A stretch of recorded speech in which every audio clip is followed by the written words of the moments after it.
Hello gardener दोस्तों, welcome back to my channel Daily Gardening. तो आज हम जिस पौधे के बारे में बात करने जा रहे हैं वो एक इंडोर पौधा है। इसका नाम है डेफिनबेकिया। इसको कॉमनली हम डम केन के नाम से भी जानते हैं। इसको डम केन इसलिए भी कहा जाता है क्योंकि आपको इसके बारे में एक चीज़ जानना ज़रूरी है कि ये एक टॉक्सिक प्लांट है। एक्चुअली इसमें से एक सैप निकलता है जो कि ह्यूमंस, मतलब अगर आपके घरों में बच्चे हैं या पेट्स हैं तो आप कोशिश करिए कि ये उनसे दूर रहें। बाकी ये एक बहुत ही अच्छा एयर प्यूरीफाइंग प्लांट है। अगर आप इसको घर के अंदर रखते हैं तो आपके घर के अंदर के जितनी भी हार्मफुल एलिमेंट्स होते हैं एयर के, वो पूरे तरीके से 100% मतलब 90% तक ये एब्जॉर्ब करता है अपनी लीव्स से और आपकी घर के अंदर की हवा को प्यूरीफाई करता है। तो दोस्तों, अगर आप इस पौधे को अपने घर के अंदर रख रहे हैं तो आपको एक बात ध्यान रखने की होती है कि आपको इस पौधे को एक ऐसी जगह वेल लिट अप एरिया में रखना है। आप कोशिश करिए, अगर आपके घर में नॉर्थ या ईस्ट डायरेक्शन में विंडोज़ हैं तो उसके पास आप इस पौधे को रख सकते हैं। और मान लीजिए अगर आपके यहाँ विंडोज़ नहीं है, बहुत ज़्यादा सनलाइट नहीं आती है घर के अंदर, तो आप कोशिश करिए कि दिन में 2 से 3 घंटे इसको घर के बाहर कहीं बालकनी में रख दें जहाँ पे डायरेक्ट सनलाइट ना आती हो। ये ध्यान रखिएगा, अगर आप इस पौधे पे डायरेक्ट सनलाइट पड़ती है तो इसमें ब्राउन, मतलब इसकी लीव्स जो होती हैं वो ब्राउन पड़ने लगती हैं, इसमें छेद हो जाते हैं, जलने लगती हैं पौधे।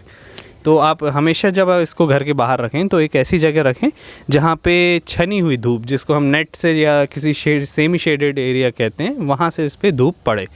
क्योंकि अगर जब इसमें वेल लिट अप लाइट होती है तो ये अच्छे से इसमें फोटोसिंथेसिस होता है और प्लांट की हेल्थ बहुत अच्छी बनी रहती है। कि ये पौधा जो जनरली 3 से 5 फीट हाइट तक ग्रो करता है, इसकी पत्तियां जो होती हैं 40 सेंटीमीटर तक लंबी हो सकती हैं। तो आप हमेशा ध्यान रखें कि जो इसका पॉट साइज़ आप चुनें वो 10 इंच करीब कर रखें। 10 इंच पॉट इसके लिए सफिशेंट है। उसमें इसको काफ़ी न्यूट्रिएंट्स भी मिलेंगे और प्रॉपरली ग्रो करने में भी मदद मिलेगी। तो दोस्तों, ये जो डायफिनबेकिया का पौधा है ये कई वैरायटीज़ में मिलता है। ये कई बार हम कंफ्यूज हो जाते हैं, लोकल नर्सरी में भी कई दूसरे पौधे डायफिनबेकिया बोल के हमें दे दिए जाते हैं। तो इसको पहचानने के लिए ध्यान रखिए कि इसकी जो पत्तियां होती हैं काफ़ी लंबी होती हैं। डिज़ाइन में हालांकि थोड़ा ही अंतर होता है जो उसकी दूसरी वैरायटीज़ हैं, लेकिन आप इस पौधे को देख लीजिए, यही पौधा डायफिनबेकिया के नाम से जाना जाता है।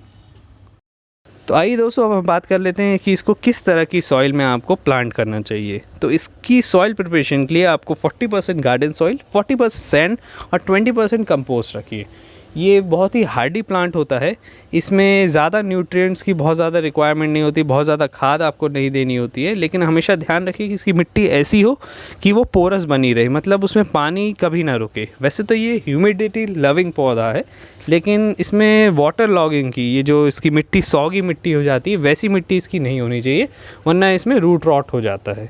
तो आप ध्यान रखिए, जब भी आप इसकी मिट्टी बनाएं उसमें 40% सैंड का यूज़ ज़रूर करें, ताकि अच्छे से आपका पानी जो भी आप करें, एक्सेस पानी जितना भी आप इसमें डालें वो नीचे से होल से ड्रेन हो जाना चाहिए।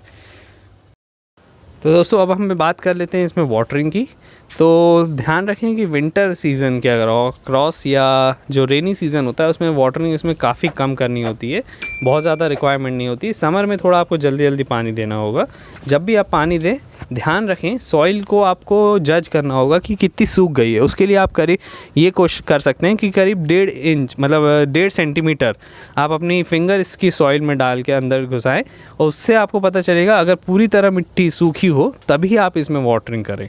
ये एक तरीका है जिसमें आप इसको ओवर वाटरिंग से बचा सकते हैं, क्योंकि ये एक ऐसा पौधा है जिसमें आप ओवर वाटरिंग और अंडर वाटरिंग दोनों ही कंडीशन में इसको प्रॉब्लम हो सकती है। और जब इसमें प्रॉपर वाटरिंग होती है, प्रॉपर इसको सनलाइट मिलती है, तो आप देख सकते हैं कितना अच्छा ये पौधा दिखने में लगता है। इसकी पत्तियाँ कितनी अच्छी ग्रो हुई हैं और बहुत ही अच्छा शेप इन्होंने लिया हुआ है। जैसे मैंने आपको बताया कि ये एक ह्यूमिडिटी लविंग पौधा है, तो आप कोशिश करिए, समर्स में क्या होता है कि बहुत ज़्यादा ह्यूमिडिटी नहीं होती है, तो आप इसको ऐसी जगह रखें जहाँ दूसरे प्लांट्स हों, उसके आसपास रखें, तो एक ह्यूमिड मौसम बन जाता है उसके चारों तरफ। या फिर आप स्प्रे की मदद से पानी की छींट इसमें दिन में एक बार ज़रूर दें, ताकि इसकी पत्तियों को ह्यूमिडिटी मिलती रहे। दोस्तों, जब ये प्लांट अपनी हाइट पकड़ता है तो आप देखिए ये नीचे से नेकेड होता जाता है, इसकी नीचे की पत्तियां ख़त्म होती जाती हैं। तो जैसे ही आपकी धीमे धीमे करके एक टाइम के बाद जब पत्तियां येलोइश होने लग जाएं तो कुछ समय के बाद आप उन्हें हटा दें, क्योंकि जब पत्तियां येलोइश होने लगती हैं तो वो ज़्यादा एनर्जी डिमांड करती हैं प्लांट से। इसलिए कोशिश करें कि आप जैसे आपकी पत्तियां येलो टर्न हो जाएं धीमे धीमे जो पूरी येलो टर्न होती हैं उसको आप धीमे धीमे नीचे से प्रून करते मतलब काटते जाएं। और एक चीज़ और आप ध्यान रखें कि ये सनलाइट की तरफ ये झुकता है प्लांट, तो आप कोशिश करिए कि जब भी इसको रखें तो हर दिन इसको रोटेट ज़रूर करें ताकि चारों तरफ से इसको प्रॉपर लाइट मिले और ये ऊपर की तरफ अच्छा हुआ खिला हुआ एक ग्रोथ करे और सभी डायरेक्शन में इसकी पत्तियाँ मुड़ी हुई हों। तो दोस्तों अब हम बात कर लेते हैं इसकी प्रोपोगेशन की। क्या होता है जब ये ऊपर की तरफ, जैसे मैंने आपको बताया कि ये हाइट बढ़ेगी तो ये नीचे की तरफ ये तना खाली होता जाएगा, तो कुछ समय बाद ये पौधा उतना अच्छा नहीं लगेगा, कुछ सालों बाद। तो आप इसको उस समय इसकी हार्ड प्रूनिंग करें। आप जहाँ से चाहते हैं कि उसमें नई ग्रोथ हो आप वहीं पे इसको काट दें। ये जो नोडल एरिया है यहीं से इनकी नई ब्रांचेस डेवलप हो जाती हैं और आप इसको बहुत ही ईजिली प्रोपोगेट भी कर सकते हैं। जो आप इसका तना जो स्टेम है इसकी ये काटेंगे, आप उसको कई पीस में छोटे छोटे इतने करीब पीसेस में काट के आप उनको दूसरी नॉर्मल गार्डन सॉइल में लगा दें, थोड़ा सा उसमें कंपोस्ट डाल दें। आपको उन सभी नोड्स से, ये जो नोड्स हैं उनसे आपको नई ग्रोथ उनमें भी मिल जाएगी। और जहाँ से आप इसकी हार्ड प्रूनिंग करेंगे वहीं से आप मान के चलिए इसमें 2 से 3 नई ब्रांचेस ज़रूर निकलेंगी, तो उससे आपका पौधा जो है वो बहुत ज़्यादा घना हो जाएगा। दोस्तों इसका जो ग्रोइंग पीरियड होता है वो मार्च टू अक्टूबर होता है। विंटर में डॉर्मेंट कंडीशन में चला जाता है। तो जब इसका ग्रोइंग पीरियड हो तब आप इसमें महीने में एक बार अगर आप चाहें तो इसमें खाद, ये जो कि नॉर्मल कंपोस्ट खाद होती है वो, या लिक्विड फर्टिलाइज़र भी आप इसमें दे सकते हैं। सीधे पत्तियों पे भी स्प्रे कभी कभार आप इसमें कर सकते हैं। बाकी विंटर्स में आपको इसको कोई खाद देने की ज़रूरत नहीं है क्योंकि उस समय ये डॉर्मेंट कंडीशन में होता है। तो दोस्तों आज मैंने आपको इस पौधे डेफिनबेकिया के बारे में सारी जानकारी दे दी है। इसकी ग्रोथ कैसे कब होती है, इसमें क्या केयरिंग होनी चाहिए, ओवर वाटरिंग अंडर वाटरिंग से इसमें क्या इफ़ेक्ट आते हैं। तो मैं आशा करता हूँ कि आपका डेफिनबेकिया भी आप मेरी बताई गई चीज़ों को ध्यान रखेंगे और आपका प्लांट भी इसी तरह हेल्दी होगा। तो अगर आपको मेरी वीडियो अच्छी लगी हो तो इस वीडियो को लाइक ज़रूर करें, शेयर करें और मेरे चैनल को सब्सक्राइब ज़रूर करें। Thank you very much.